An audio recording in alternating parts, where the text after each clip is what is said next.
Hello and welcome back to the Clarke EV channel.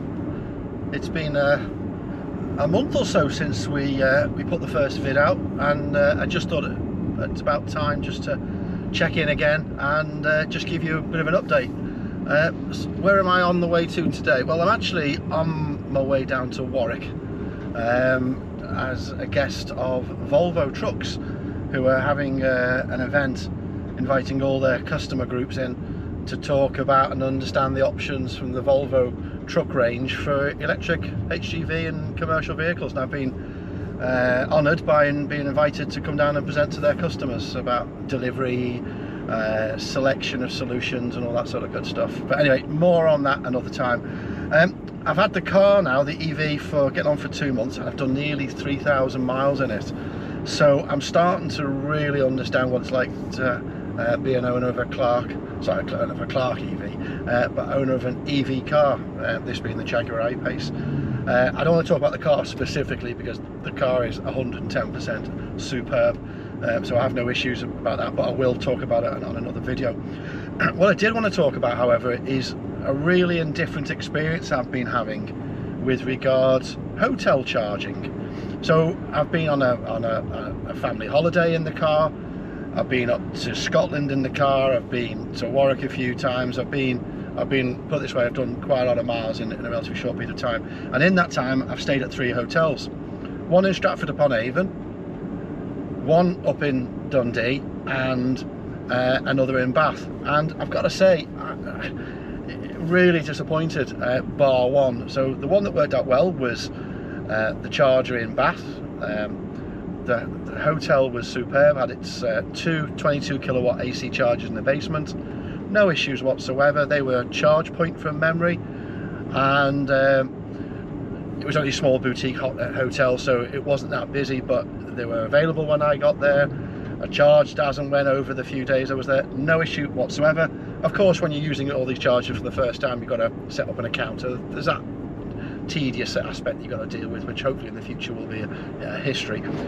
But I also then went up to 2 other hotels, and oh my god, not only did you find that there was no etiquette whatsoever from EV drivers who decided that because they were there plugged in for charge, they could leave their car there for 24 hours, inhibiting and preventing anyone else to get a charge. Really selfish behaviour. But also the fact that the 2 hotels we're at, one was a BP Pulse charger. That was a 50 kilowatt DC and a couple of 7 kilowatt ACs. But yet again, you get up there, you speak to reception, all the bays are taken. You can tell from the charger that they're not taking charge, and you say, look, what can be done? Can these owners be invited to move the cars?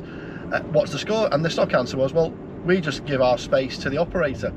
So the hotels have got nothing to do in terms of managing it, policing it, but unfortunately it's the experience that people have of their stay at that hotel, which suggests to me they need to take some ownership. But you know, I was lucky enough to get a charge at Stratford-upon-Avon. It was at the Novotel, by the way, and that was only because I bumped into someone in the hotel who had their car on charge, who then gave me a text when their charge had been finished and let us move across. That was great.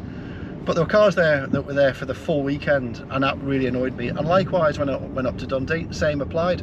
Rocked up to the hotel, and there was a BMW from memory, an i3 or something there, and another car. And apparently it works out that the BMW driver had had a few drinks and wasn't prepared to move his car. So it really is something that needs to be fixed. You know, we talk about home charging, workplace charging, but destination charging is more than just having hotels allow other operators to come in and put their chargers and take no responsibility for implementing a policy, for policing it, and making sure that these limited resources are available to us also.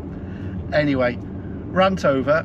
I'll put a couple of photographs there just of my experience of the actual installation at the hotel. So yeah, that was one issue which has really sort of got my goat a little bit.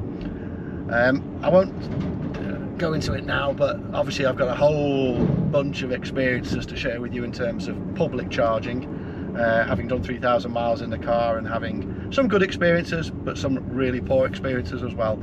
So anyway, obviously this has reinforced the fact that charging in the UK from a public charging perspective is still very, very fragile, and there's a long way to go. But anyway, I'm off to Volvo, looking forward to tomorrow, hoping to meet a lot of their customers and to talk to them about EV charging and their EV strategies, and seeing where Clarke EV can help. So enough for the moment. Thanks for watching.